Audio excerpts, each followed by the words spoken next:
चले नमस्कार, आप सभी का हार्दिक स्वागत है इस लेक्चर में।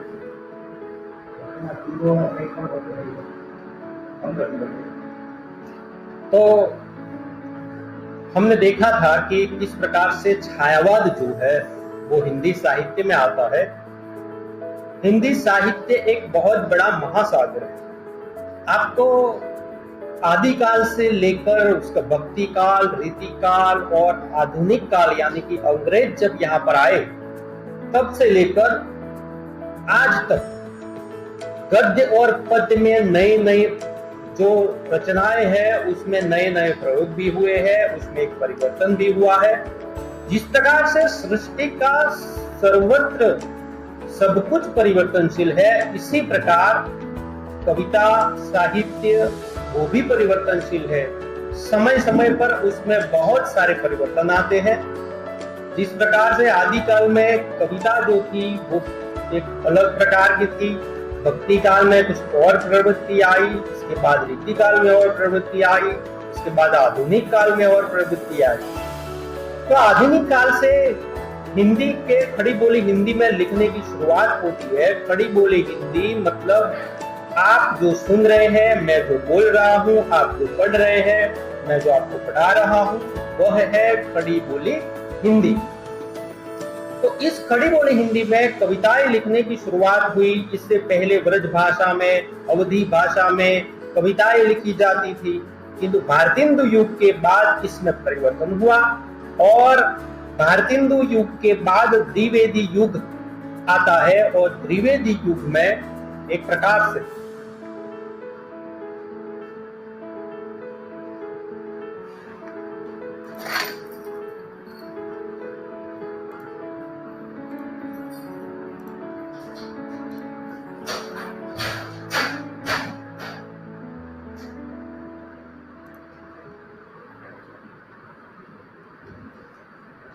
द्विवेदी युग में एक प्रकार से कुछ कविताओं में परिवर्तन होता है। कविताएं जो है वो बदलती जाती है और उस कविताओं में किस प्रकार से परिवर्तन हुआ और किस प्रकार से छायावाद का उद्भव हुआ वो हम देखेंगे।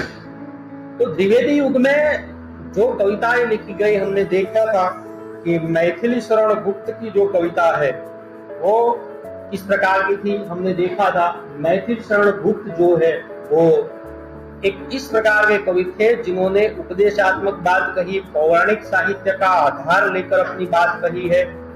जिसमें हमने देखा था कि यशोधरा हमने पढ़ी, पंचवटी उनकी कृति पढ़ी है, तो वहां पर उनको राम को आधार बनाया, या जो सिद्धार्थ है, यशोधरा है, उसको आधार बनाया। ऐसे बहुत सारे जो पौराणिक पात्र है, पौराणिक कथाएं हैं, उनको आधार बनाकर उन्होंने अपनी कविताएं लिखी है।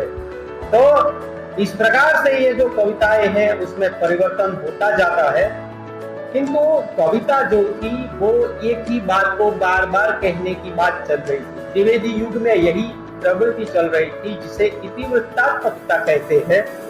प्रासमय के लिए, प्रास के लिए शब्दों का इधर उधर कर देते थे। ये सारी बातें जो है वो इस कविता को परिवर्तन लाने के लिए बेताब थी।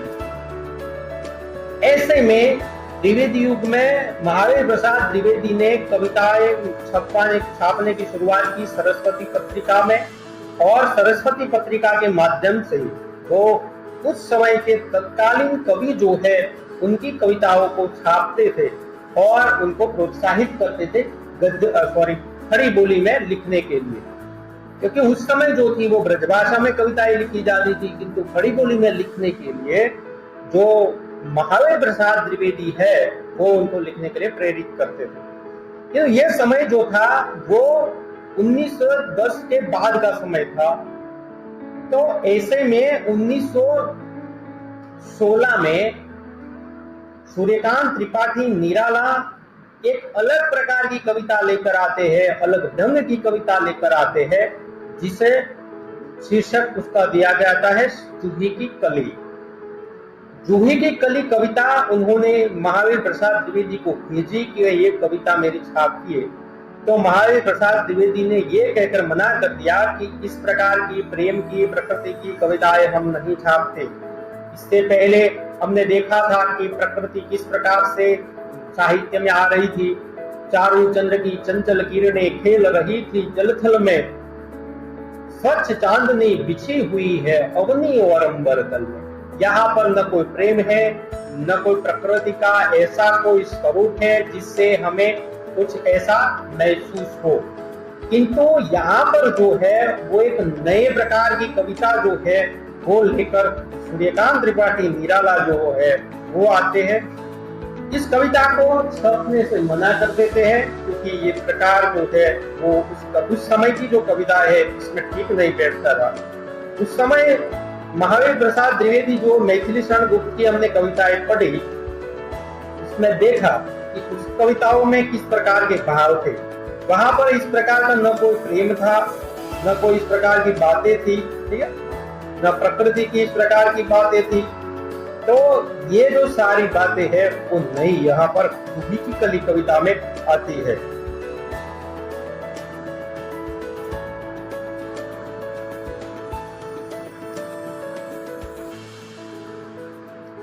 ये जो जूही की कली है उसमें किस प्रकार से बात हुई है।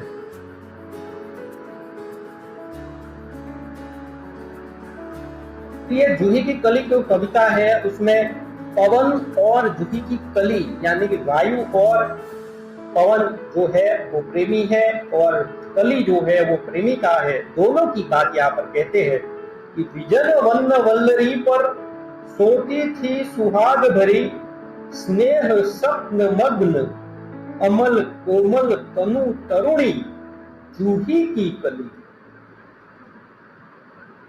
ध्रुग बंद किए शिथिल पत्रांत में वासंती निशा थी, विरहम विधुर प्रिया संग छोड़ किसी दूर देश में था पवन। तो ये जो बातें हैं पवन की और जूही की कली की, इस प्रकार की बातें इस कविता में थे, इसलिए उसको छापने से मना कर दिया था। ठीक है, तो इस प्रकार की कविताएं नहीं छपती थी उस समय, किंतु धीरे धीरे जो है वो ये समय बदलता है और धीरे धीरे जो है वो बात जो है वो आगे बढ़ती है। 1918 के आसपास हिंदी साहित्य में ये जो नया वाद है जिसे हम छायावाद के नाम से अभिहित करते हैं, ये छायावाद जो है वो हिंदी साहित्य में उसका प्रगटीकरण होता है। देखते हैं छायावाद क्या है। तो छायावाद जिस प्रकार से मैंने आपको बताया कि द्विवेदी युग के पश्चात हिंदी साहित्य में जो कविता की धारा प्रवाहित हुई वो छायावादी कविता के नाम से प्रसिद्ध हुई। अगर कुछ आपको व्याख्या याद न रहे, कुछ याद नहीं, किंतु इतना याद रहना चाहिए, द्विवेदी युग जो है इसके पश्चात हिंदी साहित्य में जो कविता की धारा, जो कोई एक अलग विचार को लेकर जो कविता की धारा हुई उसे छायावादी कविता कहा गया। इसका समय जो है वो 1917 से 1936 तक माना गया, क्योंकि 1916 में तो जूही की कली आ गई थी और वहीं से इसकी शुरुआत मानी जाती है। इस कालावधि में छायावाद इतनी प्रमुख प्रवृत्ति रही कि सभी कवि इससे प्रभावित हुए और इसी नाम पर इस युग को छायावाद युग कहा जाने लगा। ठीक है, तो ये बात है छायावाद। छायावाद का जो स्वरूप है उसको समझना पड़ेगा। आपको मैं छायावाद इसीलिए बता रहा हूं क्योंकि छायावाद के द्वारा उस महादेव वर्मा की कविताओं में जो भावना है वो हम पढ़ेंगे। ठीक है, आवाज आ रही है मेरी? हाँ सर। ओके ओके, स्क्रीन दिख रही है ना? हाँ सर। ओके,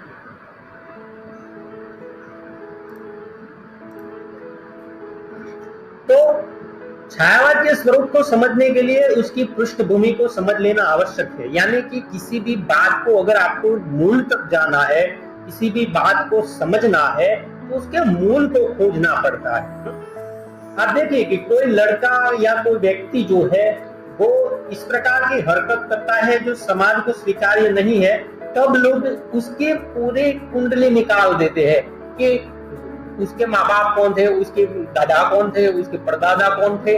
तो वो देखते हैं कि इसके युग में ऐसा कोई ना कोई ऐसा रहा होगा, शायद इसलिए ऐसा ये कर रहा है, यानी कि उसकी कुंडली निकाल देते हैं, यानी कि उसकी पृष्ठभूमि देखते हैं। जब तक आप उसकी पृष्ठभूमि नहीं देखेंगे तब तक आपको ये समझ में नहीं आएगा कि ये क्या है। तो छायावाद क्या है ये समझने के लिए उसको पृष्ठभूमि समझते हैं। तो जिसने उसको जन्म दिया है उसकी बात को हम देखना पड़ेगा। तो यथार्थ रूप से अगर हम देखें तो साहित्य के क्षेत्र में प्रायः एक नियम देखा जाता है कि पूर्ववर्ती युग के अभावों को दूर करने के लिए परवर्ती युग का जन्म होता है, यानी कि आवश्यकता आविष्कार की जननी है। किसी भी बात की आवश्यकता क्यों होती है? पहले लोग थे वो पैदल चलते थे, इसके बाद जो है वो बैलगाड़ी आई, घोड़ा गाड़ी आई, फिर साइकिल आई, फिर भी लोगों को लगा कि इससे भी कुछ हमें झड़प चाहिए, इससे भी कोई स्पीड चाहिए, तो फिर बाइक आई। इसके बाद बाइक आई तो इसके बाद लगा कि अब बरसात हो रही है, ठंड हो रही है, तो फिर उस पर कुछ छत होनी चाहिए, तो कार का उद्भव हुआ। तो इस प्रकार से जो नई नई बातें क्यों आती है, तो अगले युग में अगले समय में उसकी जरूरत महसूस होती है, तब ये बातें आती है। तो छायावाद के मूल में भी यही नियम काम कर रहा है। इससे पूर्व द्विवेदी युग में हिंदी कविता जो थी वो क्या थी? कोरी उपदेश। जैसा मैंने आपको बताया कि केवल और केवल ये लोग क्या कर रहे थे उस युग में, जिसे आप मैथिली शरण गुप्त को देखिए या दूसरे कवियों को देखिए, वो केवल उपदेशात्मक बात कर रहे, उपदेश की कविताएं दे रहे थे। ठीक है, उसमें उपदेश ही था। ठीक है, कि भाई को कैसा होना चाहिए या बहन को कैसा होना चाहिए, पुरुष कैसा होना, स्त्री कैसी होनी चाहिए, भक्त कैसा होना चाहिए, ऐसी पौराणिक कथाओं के माध्यम से केवल और केवल जो है वो कोरा उपदेश जो है, वो कविता जो थी वो बन गई थी। अब एक ही, जैसे कि आपको हर रोज रोटी मिलती है किंतु कोरी रोटी मिलती है, उसमें सब्जी नहीं देते हैं, तो हर रोज आप कोरी जो है, यानी कि ये जो रोटी है, सूखी रोटी जो है, वो कितनी देर तक खाएंगे, कितने दिन खाएंगे? आपको एक न एक दिन लगेगा कि भाई सब्जी तो होनी चाहिए। तो ऐसी कोरी बातें जो थी, उपदेश, मैं आपको हर रोज उपदेश ही दिया करूं, उपदेश ही दिया करूं, तो आपको अच्छा नहीं लगेगा। सर एक दिन कोई गीत गाइए, एक आध दिन कुछ ऐसा बोलिए, सर एक आध दिन ये कहिए, एक आध दिन कोई जोक्स कहिए, एक आध दिन कोई वार्ता कहिए, स्टोरी कहिए। तो इस प्रकार से जो उसमें नयापन आता है, हर रोज आपको कोई भी चीज खाना अच्छा नहीं लगता है। इस प्रकार से जो कोरा उपदेश मात्र बन गई थी कविता। इसीलिए उसमें क्या था, केवल समाज सुधार की चर्चा जो है वो व्यापक रूप से की जाती थी, केवल समाज सुधारना की बात इसमें की जाती थी और कोई बात ही नहीं होती थी इसमें। तो और कुछ आख्यानों का वर्णन किया जाता है, जैसे कि हमने देखा कि पौराणिक की बातें जो थी वो की जाती थी। उपदेशात्मकता और नैतिकता की प्रधानता के कारण कविता में नीरसता आ गई थी। बार बार एक ही बात को कहने के कारण क्या हो गया था? नीरसता आ गई थी कि एक ही बात को जब आप बार बार कहेंगे तो एकदम नीरसता आ जाती है। तो सुनने वालों में, पाठकों में नीरसता आ गई थी। इसीलिए इस कविता का जो छायावाद का उद्भव हुआ इसी कारण हुआ। उपदेशात्मकता और नैतिकता की प्रधानता के कारण कविता में नीरसता आ गई थी। कवि का हृदय जो है उस नीरसता से उब गया और कविता में सरसता लाने के लिए वह छटपटा उठता है। नीरसता आ गई थी, इस नीरसता को दूर करने के लिए जो है वो उसका हृदय जो है छटपटा उठता है। इसीलिए उसने प्रकृति को माध्यम बनाया। देखिए आप जो है वो किस ओर जा रहे हैं? कोरी उपदेशात्मक की बात है, समाज सुधार की बात है, या उसमें जो नीरसता की बात है, उन सारी बातों को आगे बढ़ाते हुए कवि जो है वो प्रकृति की ओर जाता है। प्रकृति को देखते ही हमारे मन में अनेक प्रकार के भाव उत्पन्न होते हैं। उस भाव को, उस प्रकृति को उन्होंने कविता का माध्यम बनाया। प्रकृति के माध्यम से जब मानव भावनाओं का चित्रण होने लगा तब छायावाद का जन्म हुआ। अब समझ लीजिए कि द्विवेदी युग में क्या था? कोरी उपदेशात्मकता थी, नीरसता थी। इस नीरसता को दूर करने के लिए कवि का हृदय जो है वो प्रकृति की ओर मुड़ता है और प्रकृति के माध्यम से उसकी भावनाएं उभर कर आई। जिस प्रकार से हमने जूही की कली में देखा ना कि प्रकृति के माध्यम से किस प्रकार से आई, तो विजन वर्ण वल्लरी पर होती थी सुहाग भरी, स्नेह स्वप्न मग्न अमल कोमल तनु तरुणी जूही की कली।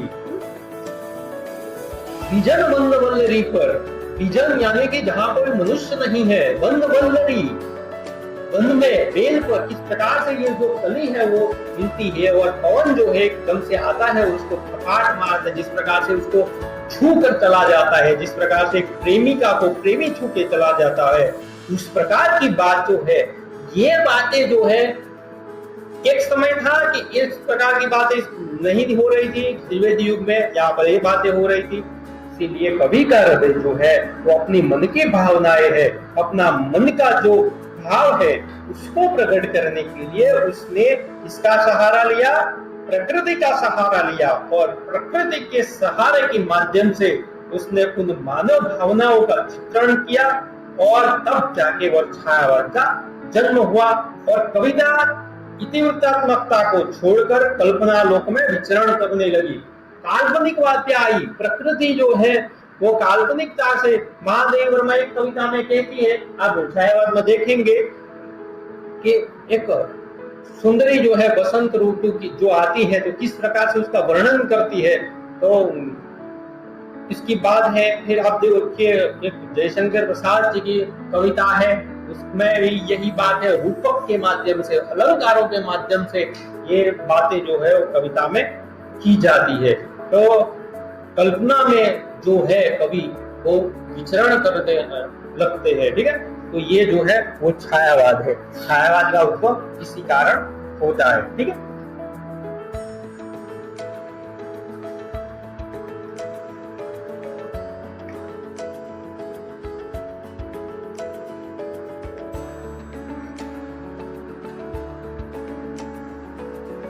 जैसे सीधी बात अगर हम कहें तो पूरी उपदेशात्मकता को छोड़ने के लिए केवल समाज सुधार की बात बार बार की जाती थी, इसीलिए इसमें जो है वो निरस्ता आ गई थी। इस निरस्ता को दूर करने के लिए कवि का हृदय जो है वो प्रकृति की ओर मुड़ता है, और प्रकृति को आधार बनाकर जो कविता लिखी गई उसे छायावादी कविता कहा जाता है, ठीक है।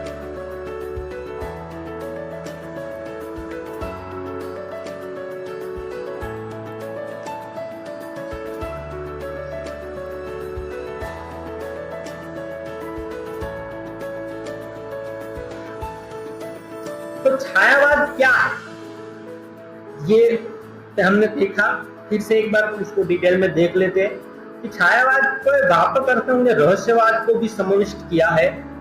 ये जो छायावाद के कवि जो है वो रहस्यवादी भावनाओं को लेकर भी लिखते हैं कविता, कि जिस प्रकार से सुमित्रानंदन पंत कहते हैं कि प्रथम रश्मि का आना रंगीणी तूने कैसे पहचाना, यानी कि जो सुबह होती है उसको देखकर चींटियां जो है बोलने लगती है, तो वो पूछते हैं कि तुझे कैसे मालूम हो जाता है कि सुबह होने वाली है। तो ये जो बातें हैं वो रहस्यवाद की बात है। विजय प्रसाद जी ने छायावाद में स्वानुभूति की दुर्गति पर बल दिया, लेकिन आज छायावाद और रहस्यवाद को जो स्वतंत्रवाद माने जाते हैं। स्वानुभूति, मन की अनुभूति, अभी तक क्या था, स्वानुभूति कोई नहीं कर रहा था। अभी तक जो था वो समाज के लिए, समाज को देने के लिए, समाज को उपदेश देने के लिए कविता की जाती थी, किंतु अब जो है वो कविता जो है वो रहस्यवाद के ऊपर उठती है, साथ साथ स्वानुभूति होती है। छायावाद में शैलीगत विशेषताओं के साथ साथ कौन कौन सी बातें हैं, शैली तो बदली, साथ साथ इसमें जो है वो प्रेम की बात है, प्राकृतिक सौंदर्य की बात है, भावनाओं को स्वीकार किया जाता है, अव्यक्त निराकार प्रिय के प्रति प्रणय निवेदन को रहस्यवाद की भी मूल विशेषता माना जाता है। इस कविताओं में प्रेम है, सौंदर्य है, और इन कवियों ने अपने उस प्रेमी को कहा है जो प्रेमी इस जगत का नहीं है, यानी कि वो अव्यक्त है, अदृश्य है। मधुर मधुर मेरे दीपक जल, प्रतिक्षण प्रतिपल प्रियतम का पथ आलोकित कर। कौन सा प्रियतम, महादेव वर्मा कहती है तो कौन सा प्रियतम, तो ये प्रियतम जो है वो भगवान है, ठीक है। तो ऐसी भावना इस कविता में। छायावादी काव्य की जो अभिव्यंजना पद्धति, अभिव्यंजना मतलब उसको व्यक्त करने वाली बात, अभिव्यंजना पद्धति जो है वो नवीनता और ताजगी लिए हुए है। त्रिवेदी कालीन खड़ी बोली और छायावादी खड़ी बोली में बहुत अंतर है, क्योंकि वहां पर आप भाषा देखिए, त्रिवेदी युग में कैसी भाषा थी कि यशोधरा को लेकर जब वो मैथिली शरण गुप्त जी लिखते हैं कि अबला हाय तुम्हारी यही कहानी, आंचल में है दूध और आंखों में है पानी, तो ये भाषा जो थी वो बिल्कुल सरल थी। सरल भाषा कविता को इस प्रकार से निरस्ता में ला देती थी, इसीलिए इसमें जो अभिव्यंजना पद्धति थी वो नवीन ताजगी, नए शब्द, नए भाषा को लेकर आते हैं। भाषा का विकास यही से होता है। त्रिवेदी युगीन काव्य जो बहिर्मुखी था, बहिर्मुखी यानी कि सबके लिए, ये जो कविता थी वो अंतर्मुखी, जिसमें जो स्थूलता थी त्रिवेदी युग में, वर्णनात्मकता थी, एक छोटी सी बात का इतना बड़ा वर्णन होता था जिससे पाठक जो था वो उब जाता था। इसीलिए इसके विपरीत छायावादी काव्य में क्या हुआ कि जीवन की सूक्ष्म स्थितियों को आकार प्राप्त हुआ, मन की स्थितियों को। कई कबार क्या होता है, कई लोग होते हैं घर में अपने बच्चे भूखे मरते हैं और बाहर दान करते हैं, तो ये जो स्थिति है कि बाहर भीतर का दर्द तो किसी को नहीं कहते, बाहर का सब कुछ अच्छा अच्छा दिखाते हैं, तो ये जो बात है इसको विरुद्ध में छायावाद जो है इसके विद्रोह के रूप में छायावाद का उद्भव होता है। इसलिए उसकी शैली में उपचारकता मिलती है, मानवीकरण मिलता है, ठीक है। ये सारी विशेषताएं जो है वो इस छायावाद कविता की है, ठीक है। समझ में आ रहा है? ओके।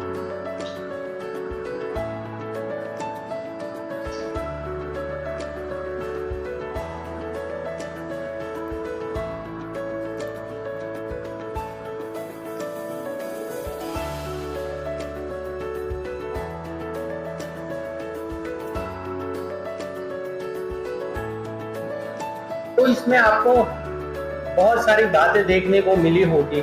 इसमें जो वर्णनात्मकता है या उसकी जो पद्धति है, अभिव्यंजना की पद्धति है, ऐसी सारी बातें जो है वो आपको इसमें देखने को मिली होगी।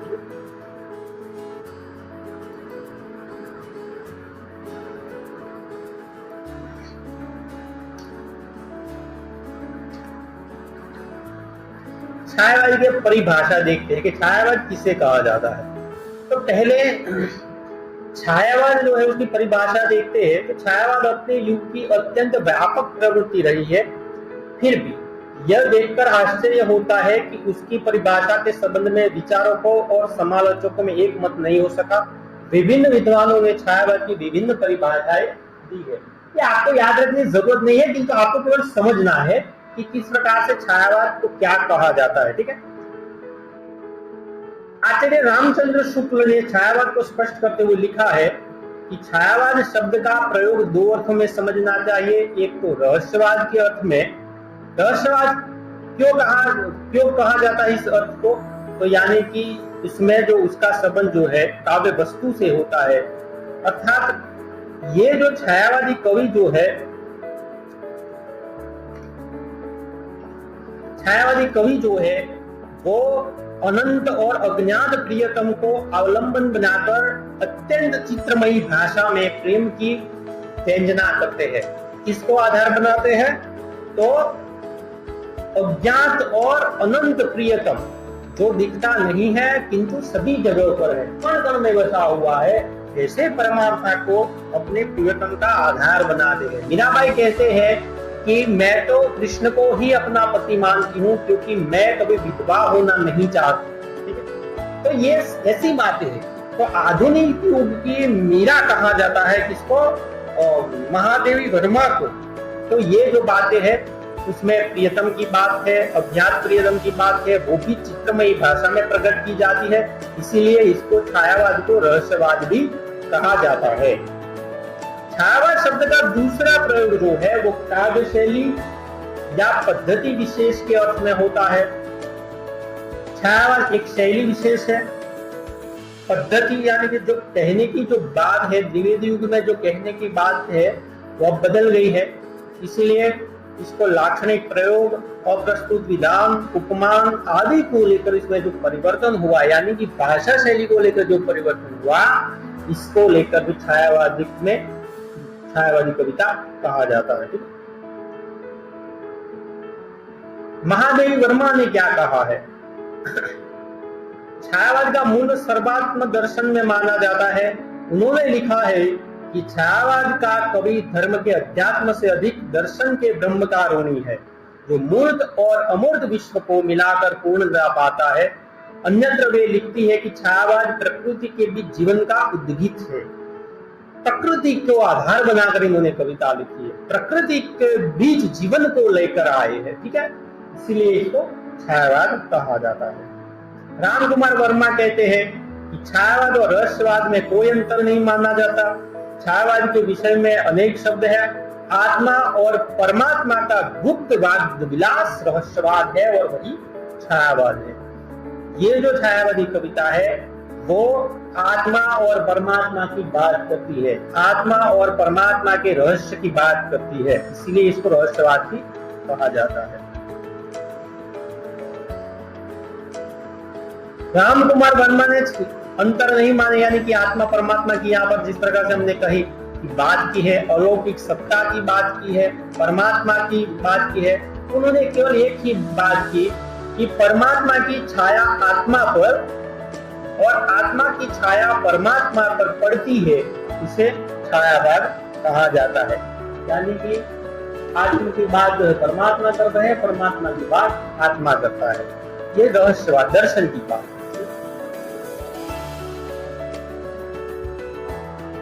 तो ये उपरोक्त परिभाषाओं को समन्वित करते हुए हम कह सकते हैं कि संसार के प्रत्येक पदार्थ में आत्मा के दर्शन करके तथा उसके प्रत्येक प्राण में एक ही आत्मा की अनुभूति करके इस दर्शन और अनुभूति को लाक्षणिक और प्रतीक शैली द्वारा व्यक्त करा छायावाद है।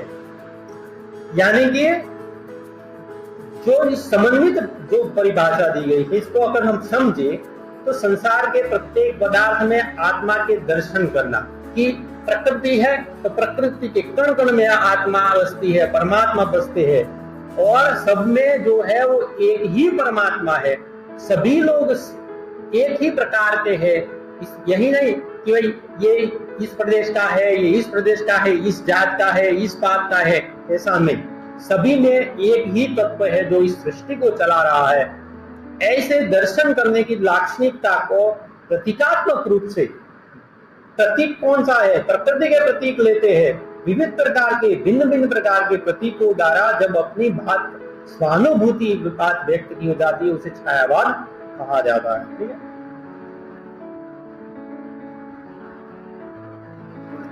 तो मैं स्थूल के प्रति जो है इस सूक्ष्म का विद्रोह है, ये कविता छायावाद।